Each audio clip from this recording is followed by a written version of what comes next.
Now, this is the next part of this coordination complexes.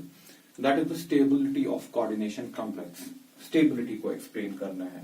देखिए stability मैं आपको general में बताता हूँ कि अगर हमारे पास कोई कॉम्प्लेक्स होता है, लीजिए मैंने लिया ये निकल अमोनिया या कोबाल्ट लिया, कोबाल्ट का ले लिया, ये कॉम्प्लेक्स है. इसकी स्टेबिलिटी क्या मतलब है? स्टेबिलिटी मतलब कि आपका जो हम जानते हैं इसमें बॉन्ड है NH3 का बॉन्ड है, ऐसे ही यहां पर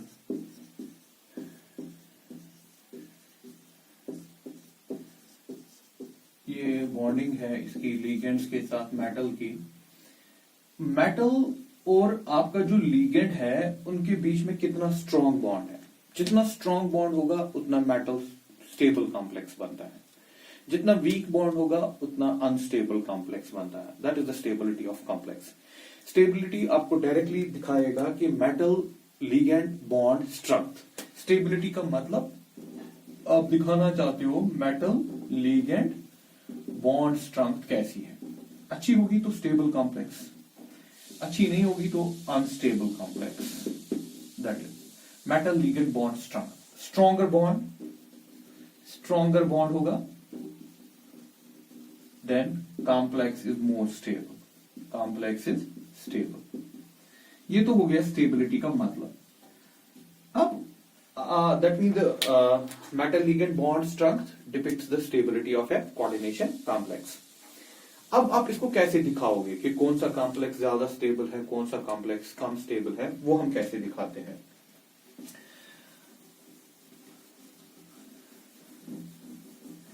देखिए हम क्या कर रहे हैं,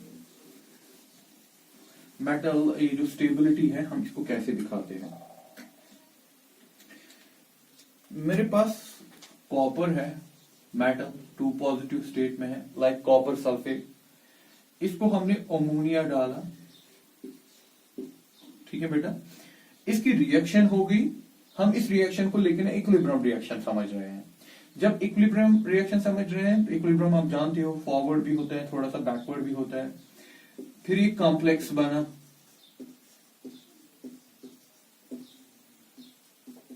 ठीक, ये कॉम्प्लेक्स बन गया. अब अगर आप इसको इक्विलिब्रियम से दिखाते हो, this is an equilibrium sign, equilibrium से दिखाते हो तो इसमें एक इक्विलिब्रियम कांस्टेंट भी होगा जिसको आप के से दिखाते हो. आप के से भी दिखा सकते हो और यहां पर बीटा से भी दिखाते हैं. के से दिखाते हैं, बीटा से दिखाते हैं. वो कैसे होता है? According to the law of mass action आप इक्विलिब्रियम कांस्टेंट कैसे दिखाते हो? प्रोडक्ट में कॉन्सेंट्रेशन, ये तो कोऑर्डिनेशन कॉम्प्लेक्स है, इसमें और ब्रैकेट लगाता हूं ऊपर, दैट मींस ये कॉन्सेंट्रेशन इसकी कितनी कॉन्सेंट्रेशन होगी इक्विलिब्रियम पे, डिवाइडेड बाय रिएक्टेंट्स. जैसे आप दिखाते हो इक्विलिब्रियम कांस्टेंट को, Cu2 पॉजिटिव और रिएक्टेंट कौन सा है? अमोनिया, लेकिन 4 है तो वो पावर में आ जाएगा, जितना भी होता है वो पावर में आता है. This is the equilibrium constant को कैसे लिखते हैं. ये जो इक्विलिब्रियम कांस्टेंट है के और beta, this is equilibrium constant.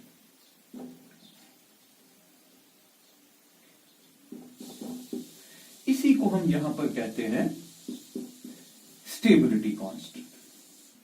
आप स्टेबल और कुछ कहते हैं ओवरऑल स्टेबिलिटी या स्टेबिलिटी, आप शॉर्ट में कह सकते हो overall stability constant.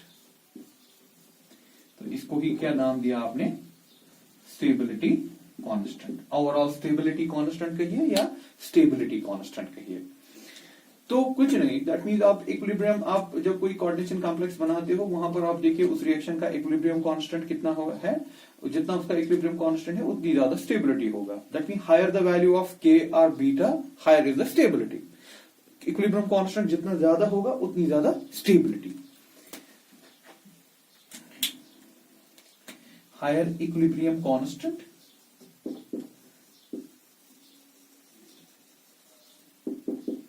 more is stability of complex. तो उतनी ज्यादा स्टेबिलिटी है कॉम्प्लेक्स की. लाइक मैं दूसरा एक कॉम्प्लेक्स बना रहा हूं, copper 2 positive plus 4 times cyanide give CuCN4 2 negative. इसका भी जो इक्विलिब्रियम है वो आप दिखा सकते हो, स्टेबिलिटी उसी को कहेंगे। इसका जो इक्विलिब्रियम कांस्टेंट का वैल्यू आता है, इसका इक्विलिब्रियम कांस्टेंट का वैल्यू हमारे पास है 2 × 10⁻27, 2 × 10⁻27। और इसका इक्विलिब्रियम, ये जो ऊपर आपने लिखा, इट इज 4.5 × 10⁻11। अब आप खुद देखिए, इसका इक्विलिब्रियम कांस्टेंट 4.5 × 10⁻11 और इसका इक्विलिब्रियम कांस्टेंट कितना, 2 × 10⁻27। अगर आपको बोलेगा इन दोनों में से ज्यादा स्टेबल कॉम्प्लेक्स कौन है, copper cyanide 4 is more stable than copper ammonia. तो लिखेंगे ना ऐसे ही, stability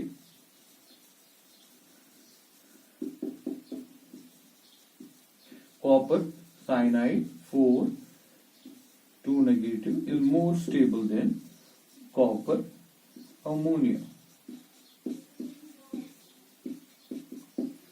So on the basis of equilibrium constant values you can suggest the stability of a complex, कौन ज्यादा स्टेबल है, कौन कम स्टेबल है।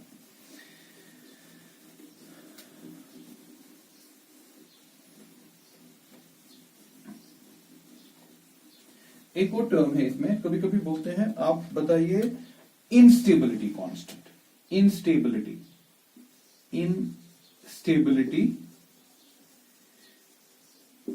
कांस्टेंट, या जिसको बोलते हैं equilibrium dissociation constant. Dissociation constant बोलिए आप।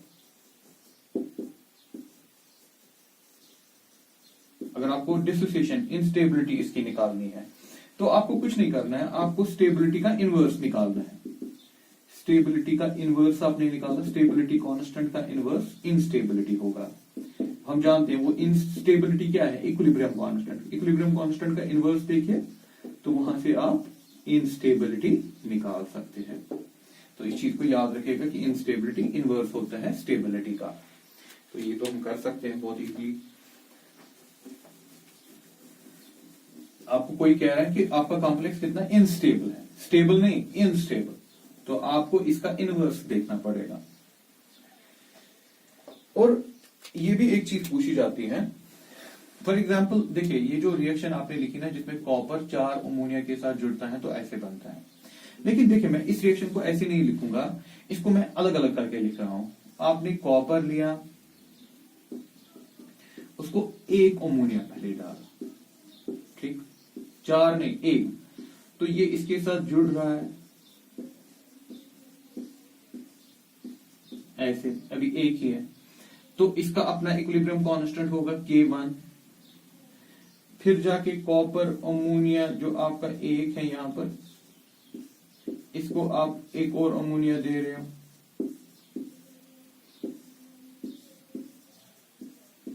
अब आगे 2 K2,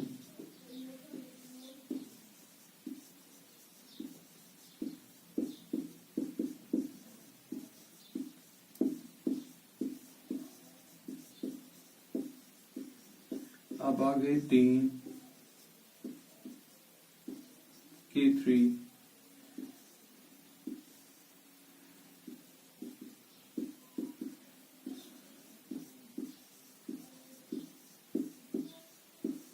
इसको एक और अमोनिया दिया, अब बन गया हमारा कॉपर जो हमें चाहिए, 4 वाला टेट्रा जो बनता है एक्चुअल में। This is K4। ठीक है बेटा, ये जो आपका K1, K2, K3, K4 है, दीज आर नोन एज, चलिए यहां पर दिखा दो, इसका हमने कहा था, इसका या तो आप बीटा लिखिए या तो आप K लिखिए, जो ऊपर वाली मेन रिएक्शन है जिसको हमने स्टेबिलिटी कांस्टेंट कहा था या ओवरऑल स्टेबिलिटी। लेकिन ये जो K1, K2, K3, K4 है, K1, K2, इनको हम बोलते हैं स्टेप वाइज, क्योंकि आपने इस स्टेप्स में लिखा ना, स्टेप वाइज स्टेबिलिटी कांस्टेंट्स। अगर आप देखेंगे इन 4 रिएक्शंस को जोड़ देंगे, ऐड करेंगे, तो आप देखेंगे तो अल्टीमेटली ये इक्वेशन यही बन जाएगी। देखिए ये कैंसिल हो रहा है, ये वाला ये कैंसिल इसको करेगा, ये वाला इसको कैंसिल करेगा, तो क्या बचा, एक तो बचेगा आपका लास्ट में ये और ये 4 अमोनिया, ये 4 अमोनिया बचेंगे और बचेगा लास्ट वाला ये।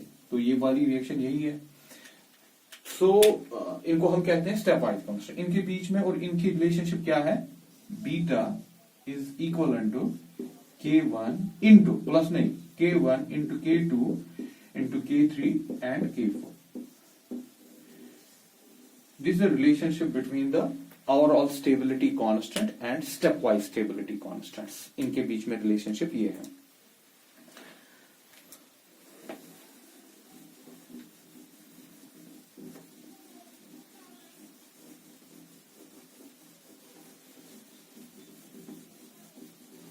अब आपको समझ आ गया है कि अगर इक्विलिब्रियम कांस्टेंट ज्यादा है तो उसकी स्टेबिलिटी भी ज्यादा होगी। Factors affecting the stability constants.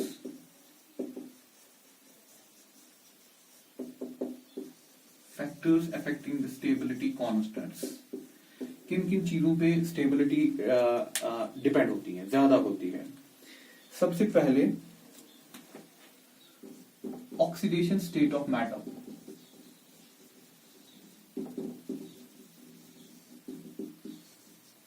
Metal की oxidation state, higher the oxidation state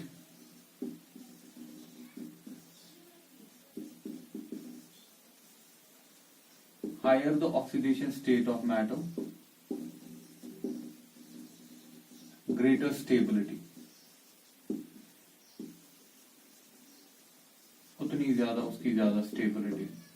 like आपको कोई बोल रहा है ये है कोबाल्ट, ये है अमोनिया, ये है 6 पॉजिटिव, यहां पर इसकी ऑक्सीडेशन स्टेट जो है वो है +3, और ये है कोबाल्ट ही लेकिन इसमें अमोनिया भी है, इसमें लेकिन 2 पॉजिटिव में है, इसकी ऑक्सीडेशन स्टेट +2 है। तो ये ज्यादा स्टेबल होगा as compare to this. That is like जितनी ज्यादा हायर ऑक्सीडेशन स्टेट होगी मेटल की उतनी ज्यादा उसकी स्टेबिलिटी। लीजिए दूसरा, नेचर ऑफ मेटल।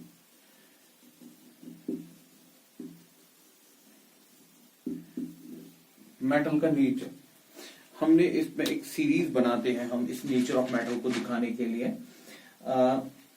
लाइक इसको याद ही रखिएगा, मैग्नीज सेकंड +2 में, आयरन +2 में, इसके बाद हो गया कोबाल्ट +2, निकल +2, जिंक +2। ठीक है, stability order increases. This is a stability order. Stability order. That means +2 में आयरन ज्यादा स्टेबल है मैग्नीज से। इर्रेस्पेक्टिव कोई भी लीगेंड हो, चाहे लीगेंड कुछ भी हो, irrespective of the ligand,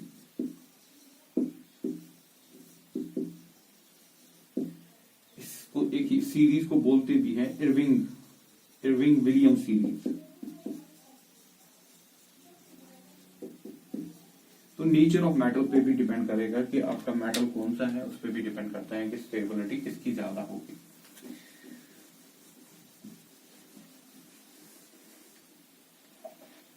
basic strength of metal, sorry ligand, basic strength of ligand. आपको पता है लीगेंड का काम क्या होता है, लोन पेयर देना। जितना अच्छे से वो लोन पेयर दे सकता है उतनी उसकी बेसिसिटी होती है। फॉर एग्जाम्पल मैं आपको बताऊं, हमारे पास जो कॉम्प्लेक्स है लीजिए मेटल है और लीगेंड आपने अमोनिया डाल दिया ऐसे, और दूसरा मेटल है, यही मेटल है, एम ही है, लेकिन इसमें लीगेंड आपने एमाइन डाल दिया RnH2। ठीक, ये एमाइंस। नाउ ये आप ऑर्गेनिक केमिस्ट्री में भी देखोगे, इनकी जो डोनेशन, ये जो लुईस बेस है, लुईस बेस मतलब इसकी जो बेसिक स्ट्रेंथ है, बेसिक स्ट्रेंथ इसकी हाई है। आर जो होता है ना, आर इंडक्टिव इफेक्ट की वजह से इसको ज्यादा इलेक्ट्रॉन देता है, तो फिर नाइट्रोजन ज्यादा रिच होता है इलेक्ट्रॉन देने के लिए। इसमें भी नाइट्रोजन देता है लेकिन इसमें आर नहीं है, तो इसकी बेसिक स्ट्रेंथ ज्यादा है। जब इसकी बेसिक स्ट्रेंथ ज्यादा है तो दैट मीन्स ये जो बॉन्ड बनाएगा वो ज्यादा अच्छा होगा मेटल के साथ as compare to the ammonia. Greater stability, ये स्टेबिलिटी ऑर्डर्स में बना रहा हूं, तो क्या लिखेंगे हम? ग्रेटर स्ट्रेंथ, कौन सी strength? Basic, greater basic strength of ligand, more stability. Basic strength का मतलब होता है कि कितना अच्छे से इलेक्ट्रॉन दे पा रहा है।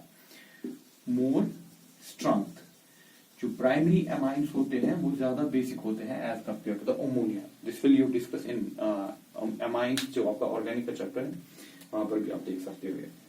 तो ओवरऑल जो लिगेंड ज्यादा बेसिक स्ट्रेंथ रखता होगा वो ज्यादा स्टेबल कॉम्प्लेक्स बनाता है। फोर्थ वन, जो मैं आपको पहले भी बता चुका हूं, कीलिएट कॉम्प्लेक्सेस, जो कीलिएट बनाते हैं, रिंग बनाते हैं कॉम्प्लेक्सेस, आर मोर स्टेबल,